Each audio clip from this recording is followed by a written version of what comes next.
Bon, eh ben, bonjour à tous. Donc je vais commencer par me présenter rapidement parce que je ne sais pas si tout le monde me connaît, probablement pas. Donc je m'appelle Martin, je suis en première année de master ici à Rennes, en master PNB, donc patrimoine naturel et biodiversité. C'est un master qui s'inscrit dans une plus grande mention biodiversité, écologie et évolution. Voilà, j'ai fait ma licence à Rennes, et donc voilà. Il faut savoir que du coup, je suis plutôt basé sur une formation d'écologie plutôt que de comportement, mais ça m'intéresse aussi, donc j'ai essayé de lier les deux un peu dans cette conférence. Donc je vais au début parler un peu d'écologie, et après plutôt basculer sur l'effet comportement, mais les deux, enfin, je vais essayer de faire un petit le plus sympa possible. Et, euh, et voilà, sinon, quoi d'autre, je fais partie donc de l'OF et du SNER à la fois. Donc, comme ça, je vais essayer de satisfaire tout le monde durant cette conférence. Alors, il va falloir que je passe le diapo à la main.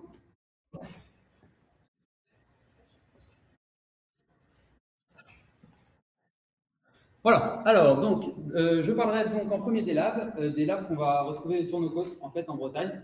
Ce sera principalement centré sur les labs bretons parce que je dis que c'est le plus intéressant à présenter ici devant vous. Et après donc je parlerai de kleptoparasitisme, un comportement qui est pas mal spécifique, mais qu'on trouve quand même relativement fréquemment dans le règne animal, et pas que chez les oiseaux d'ailleurs. Alors les labs, on a donc 4 espèces de labs majoritaires en fait en Bretagne. Le grand lab, le lab à longue queue, le lab parasite et le lab pommaro. Et on commence direct avec le grand lab. Donc le grand lab, ça va être le plus gros des labs, un des plus gros en tout cas des labs qu'on a sur nos côtes. Il va se reconnaître relativement facilement. En fait, il a une apparence très lourde, très forte, un peu comme un gros goéland, un gros goéland très sombre.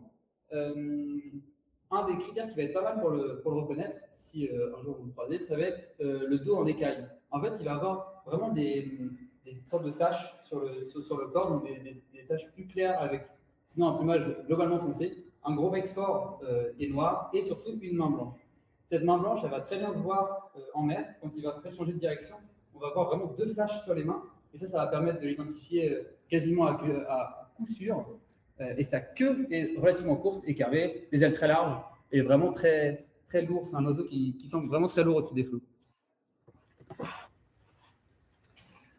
Au niveau de son écologie, alors je ne sais pas si vous allez réussir à bien voir, mais j'ai pas de temps, j'ai peut-être un pointeur. Hop.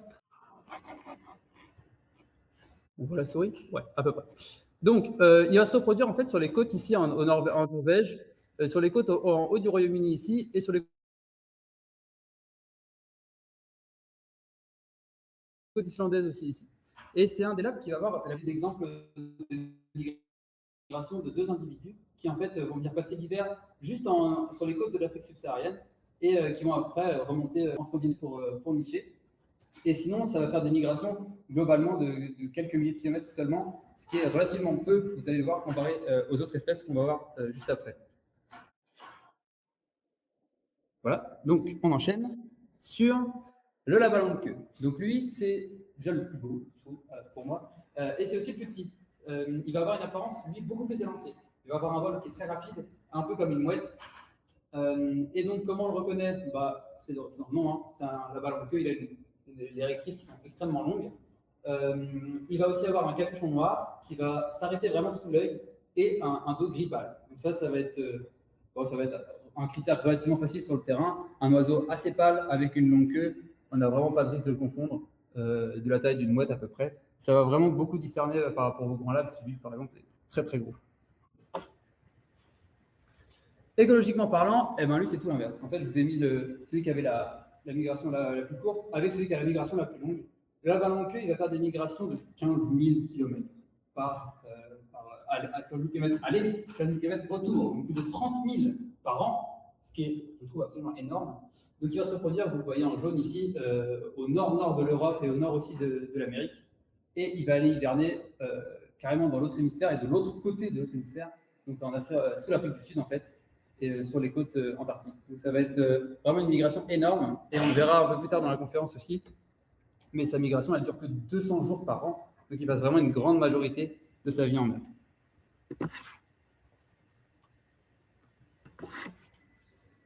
Le lac pomarin, pardon. Le lac pomarin, c'est un lave qui va être légèrement plus petit que le grand lave, mais pas beaucoup. C'est quand même un oiseau qui est vraiment gros, donc il ferait plutôt la taille d'un gros goéland. Comment on le reconnaît? Une petite capuche noire qui va descendre un peu sous l'œil. On voit que ça descend entre le bec et l'œil, ça descend bien par rapport au lave à longue queue qu'on a vu juste avant. Il va être aussi beaucoup plus sombre. Son dos va être relativement noir, noir-marron. Mais le critère infaillible, si on peut dire pour le reconnaître, ça va être ses récrices, ses plumes de queue comme ça, en forme de spatule, enfin en forme en fait arrondie, un peu en forme de fesse, c'est vrai. Et ça va être un critère qui va être vraiment bon sur photo. Dès qu'on a une photo d'un lave qui tourne, bah, exactement comme ça, bah là on est sûr à 100% que c'est un lave peau marin, parce que ça contraste beaucoup avec le lave paradis, que je vais vous montrer juste après. Et que vous voyez, le même là encore, on voit les récrices qui sont vraiment ronds debout. Niveau répartition et tout, c'est mitigé. Donc il va se reproduire et sur les côtes très au nord de la Russie, mais aussi très au nord de l'Amérique, et parfois il va venir hiverner en fait du côté de l'Europe. C'est aussi le lac le plus rare qu'on a ici, enfin, un des lacs les plus rares qu'on a en Bretagne. Parmi les 4 que je présente, c'est le plus rare. C'est celui qui est le plus rare à voir. Parce que, bah, vous voyez, il ne niche pas vraiment en Norvège, pas vraiment en Islande, ni rien. Donc, s'il vient, c'est vraiment pas souvent. Et du coup, il va passer l'hiver. Il peut passer l'hiver au large de la France, hein, ce qu'on voit entre l'Irlande et l'Espagne. Mais il peut aussi descendre vraiment très bas et du coup faire des migrations vraiment très grandes. Donc, ça va vraiment dépendre des individus, en fait. Et il va migrer comme il veut, si je peux dire.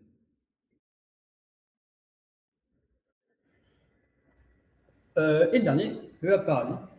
Donc lui aussi, il a une capuche noire qui descend sur l'œil. Il faut savoir que les laves, ils vont avoir des plumages qui sont extrêmement variables. On va avoir des formes sombres, des formes pâles, des formes intermédiaires et tout. C'est vraiment une belle galère de plumage.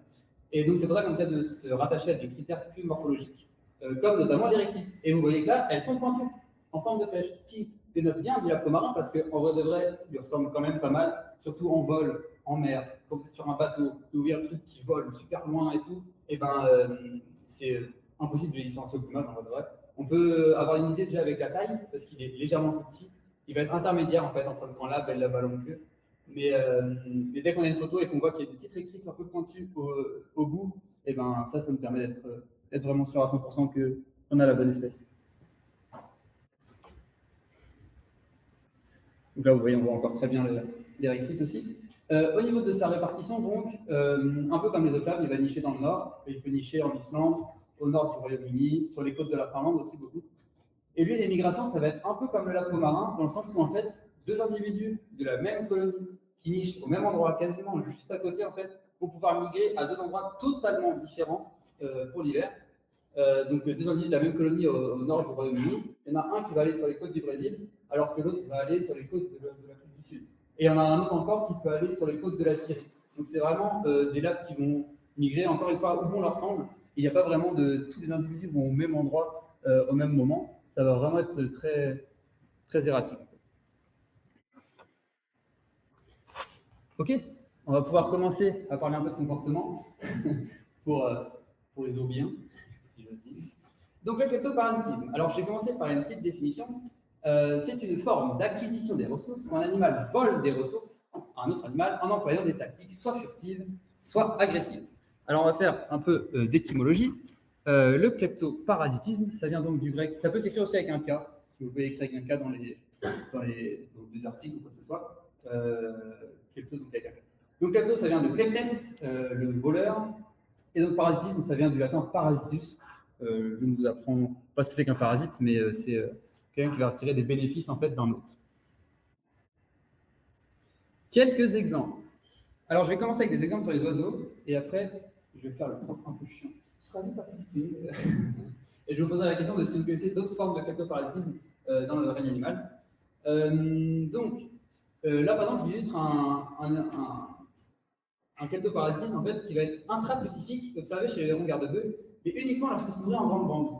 En fait, on a observé que les hérons garde-bœufs, quand ils étaient en très grande bande, donc avec plein d'individus, eh ben, il y a certains individus qui vont garder d'un coin de l'œil les autres individus, et dès qu'ils chopent un truc, hop, ils vont aller essayer de dérober sa proie et vraiment kleptoparasiter du coup les confrères, en fait, les individus de la même espèce. Et il y a aussi un cas de kleptoparasitisme auquel je pense là, chez le faucon cobèze, je pense que je dis ça pour le président du CNR, qui est très fort en kleptoparasitisme. notamment sur les faucons passerelles. Et en fait, il va attendre que le passerelle, qui est un faucon qui fait du vol stationnaire, voilà, celui qui est bloqué souvent dans les cercles. Donc, il va aller chercher son micro-mammifère, il va repartir avec, et à ce moment-là, le faucon comète il va foncer dessus et il va essayer de lui prendre sa proie pour pas qu'il ait à le faire lui-même. En fait. C'est un gros flemmard, si on peut dire ça. Est-ce que vous connaissez d'autres espèces animales, d'autres genres, d'autres familles qui font et qui pratiquent du kleptoparasitisme d'après vous? Si vous n'avez pas les participer, c'est pas grave. Faites comme vous voulez. Oui, oui, c'est vrai. Je dis pour ceux qui sont. Je ne sais pas si ceux qui sont en live ont entendu ou pas, donc je répète.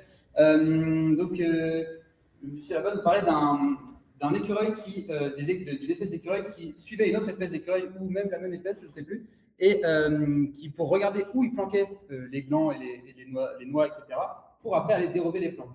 Et c'est vrai que c'est du kleptoparasitisme, en effet. Et j'avais ça, que j'ai vu ça dans un papier il y a assez longtemps. Mais oui, c'est un cas de kleptoparasitisme. On vole des ressources pour notre bénéfice personnel. Est-ce qu'il y a d'autres idées ou pas? Il y en a un qui est très commun, très facile.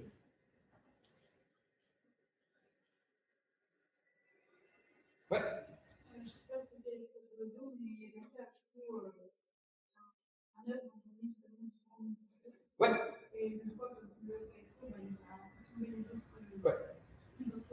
espèces différentes. Exactement. Donc là, on a eu l'exemple du coucou. Le coucou gris, c'est cet oiseau-là dont tu parles qui pond, où la femelle va pondre dans le nid d'une autre espèce. Et une fois que ce petit évidemment, les périodes de maturation de l'œuf, etc., sont faites pour qu'il éclose avant les autres petits. Et du coup, après, il va jeter les œufs en dehors du nid et il va être le seul à être élevé. Donc, c'est une forme de kleptoparasitisme en soi. C'est le vol de maintien du petit, en fait. C'est du parasitisme de couvée. Mais oui, c'est une forme de kleptoparasitisme. Voilà. Et donc, moi, celui auquel je pensais, et celui auquel j'ai pensé tout de suite, c'est les hyènes. Les hyènes, c'est vraiment un cas de kleptoparasitisme qui est flagrant. Hein.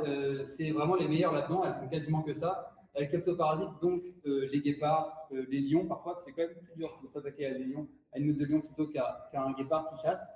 Parce que donc, les guépards s'épuisent très vite, donc c'est très facile de dérober leur proie.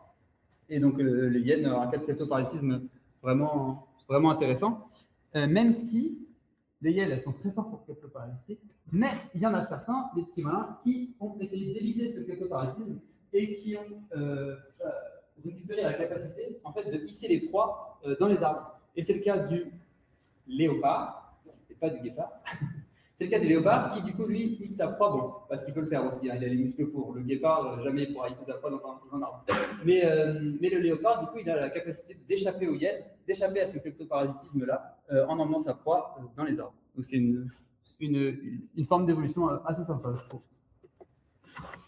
Et il y a aussi du kleptoparasitisme chez les insectes. Notamment, là, c'est des genres de lucioles, mais il y en a aussi chez les abeilles, je crois. Donc là, en fait, c'est le genre Photuris qui se nourrit du genre Photinus. Donc il y en a un qui est le prédateur, l'autre qui est la proie. Et en fait, le genre Photuris, il va kleptoparasiter des araignées qui chopent l'autre genre, le genre Photinus. Donc en fait, ils vont voir des Photinus pris dans une toile. Ensuite, ils vont attaquer la toile pour dérober ce Photinus-là. Et l'araignée, en fait, elle est vachement plus petite. Là, on ne voit pas au niveau de l'échelle, mais le genre Photuris, c'est plus gros que le genre Photinus.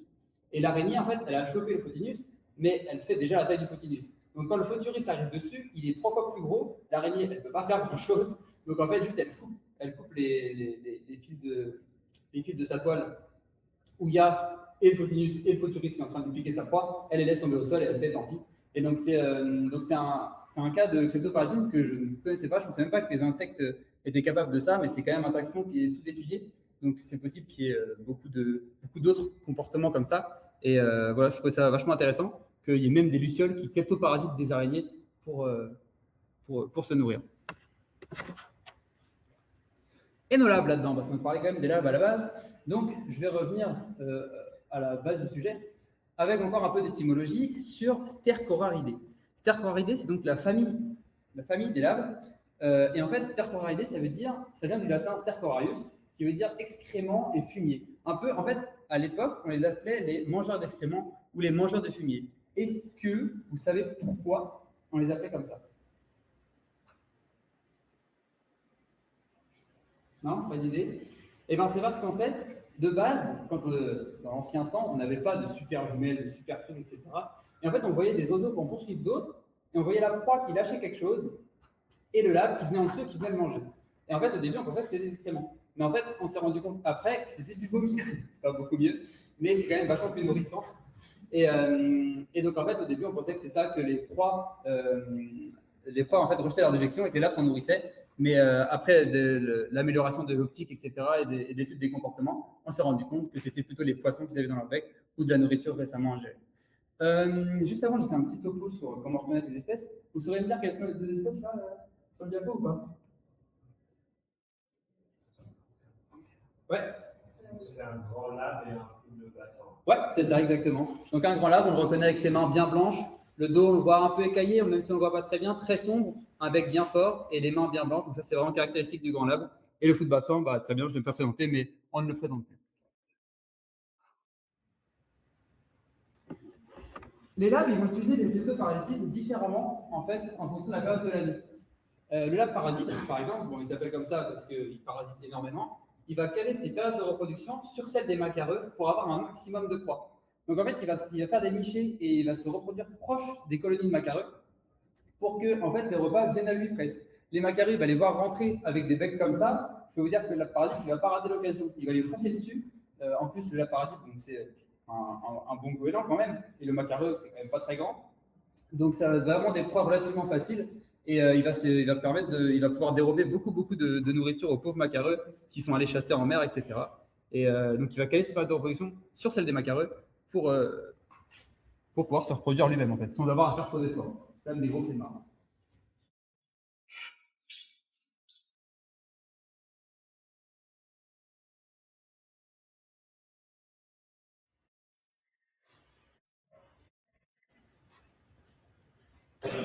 Un autre exemple, le lab à longue queue. Lui, il va utiliser principalement le clétoparasite dans sa migration.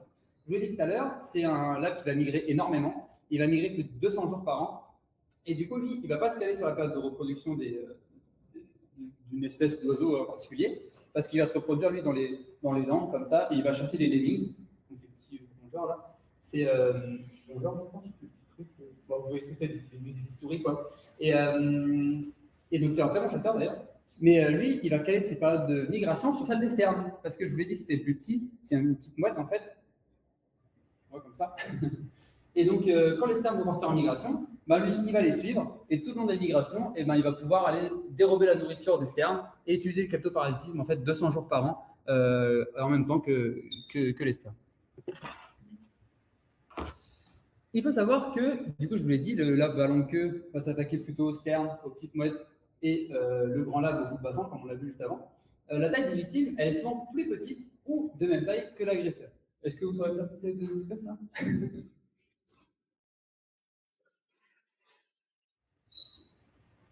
Oui. Parasite et goéland cendré, on a un sur deux. C'est bien la parasite, on voit bien avec la petite capuche noire et les rectrices pointues, mais c'est pas un goéland cendré. Il fallait écouter ma conférence sur. T'étais pas là. Sur identifier les oiseaux pélagiques. C'est un oiseau pélagique qui ressemble beaucoup au goéland cendré, c'est vrai. Oui. C'est la moitié dactyle, en effet. On la différencie du goéland cendré parce qu'on a l'impression qu'elle a le bout de ses ailes qui est trempé dans un pot de peinture. Donc elle n'a pas du tout de blanc, en fait. Elle va avoir que du noir sur le bout des ailes. Et ça va permettre de le différencier du goéland cendré. Et donc c'est bien un lab parasite et une moitié dactyle. Mais parfois, je vous mets juste aussi des belles diapos, je trouve que ça ne soit pas les belles photos du lab. Parfois, les labs, ils n'ont pas peur de s'attaquer à plus gros qu'eux. Donc là, vous avez encore une fois un lab parasite, en effet. Et là, une morphe extrêmement sombre. Vous avez vu celui d'avant, il était tout blanc devant, etc. Lui, il est tout sombre, entièrement sombre. Les rectrices toujours pointues. Mais donc, c'est pour vous montrer aussi qu'il y a une énorme variabilité de plumage chez les labs. Et donc là, il s'attaque à. À quoi il s'attaque? Oui. Oui. Un goéland marin, exactement. Donc un grand goéland. Un goéland marin, c'est énorme. Hein, énorme. Ça fait plus de 2 mètres d'envergure. Et ça doit faire à peu près 2 mètres d'envergure. 1,80 m peut-être d'envergure. Enfin, ouais, c'est énorme, les ailes ouvertes. Et donc, ils n'ont pas peur, en fait, ils n'ont pas froid aux yeux. Et ils peuvent s'attaquer vraiment à plus gros qu'eux.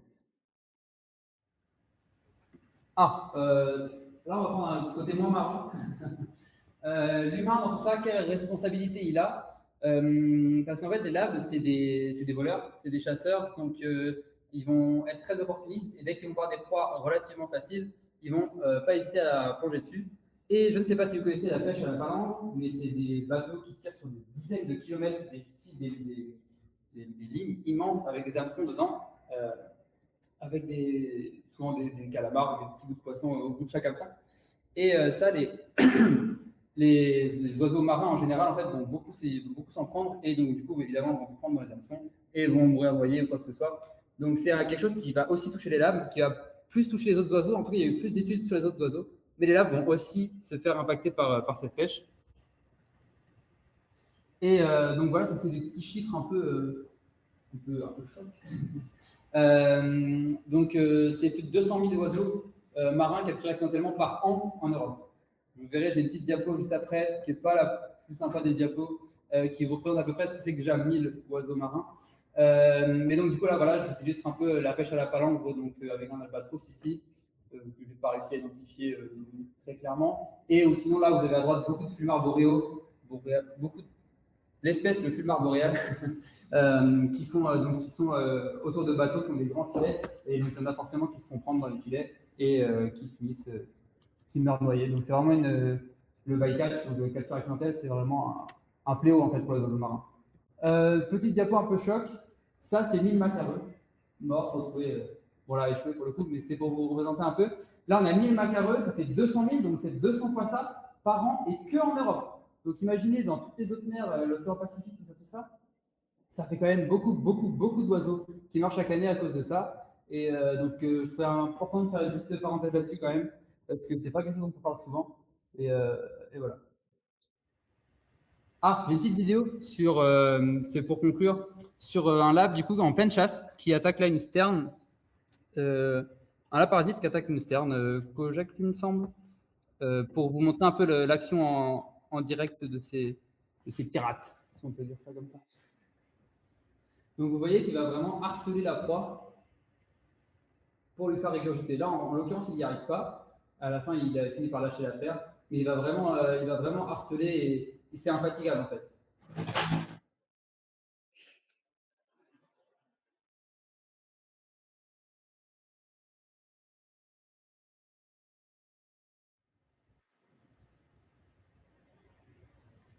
Et la pauvre sterne, elle demande ce qui se passe un peu. Et après, il voit que le lab voit que la sterne n'a plus rien. Et du coup, il lâche l'affaire. Mais donc voilà. Et hop là. Et voilà, je vous remercie de nous avoir écoutés.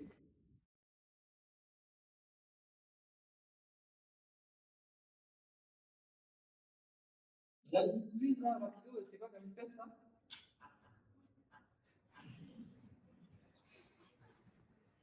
Ouais. Eh non, c'est pas un grand lab. Elle est la blague. C'est un lab de McCormick. J'y ai pas, j'en ai déjà parlé. Vous ne pouviez pas savoir, mais c'est une espèce très très rare de lab qu'on peut croiser des fois sur nos côtes, qui est un grand lab, mais encore plus noir que le grand lab. Mais voilà, petit piège de fin de diapo, j'étais obligé.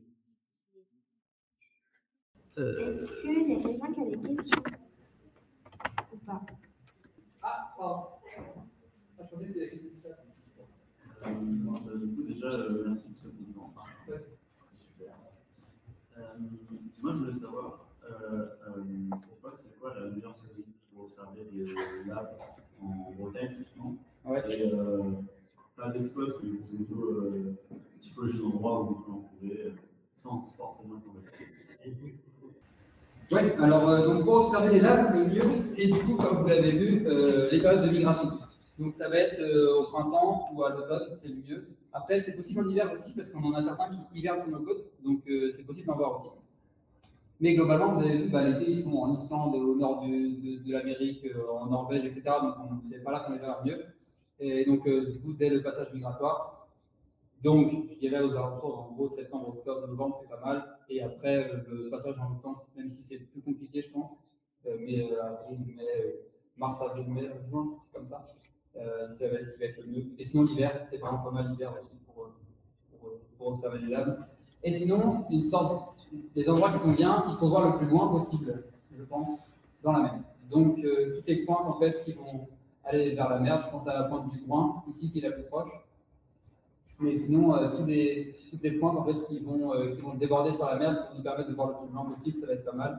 Et sinon, c'est là qu'on va pouvoir voir plus de laves, voir des afflux, en fait, donc voir plusieurs laves passer en migration, en fait, on les voit au loin qui passent. On va en voir certains qui vont s'arrêter, qui vont passer un peu de froid, donc ça peut dépendre, mais ouais, surtout les périodes de migration.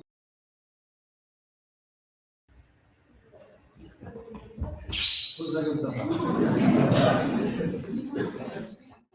C'est-à-dire dans quelle proportion les nappes de recherche annuelle, si le même Ouais, alors ça dépend des espèces du coup, mais comme je te l'ai dit, le lape à longue queue par exemple, lui, c'est que quand on a niché qui va chasser lui-même, et après les autres lapes, par exemple le grand lape par exemple, lui il va être assez charognard, donc des fois il va pouvoir même aller, ou même voir prédateur, il peut aller sur des îles s'il y a des lapins, il peut aller choper les lapins, il peut aller choper dans les nids directement les bébés.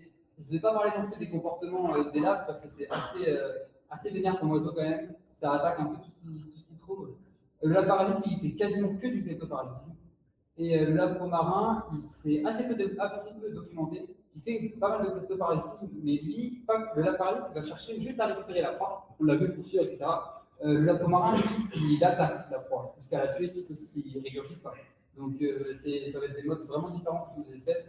Mais globalement, ils ont une grosse majorité de cleptoparasitisme. Et à côté, ça va être entre 20 et 5% de chasse. Parce qu'ils sont très mauvais. En fait. Ils sont vraiment pas bons pour chasser les poissons.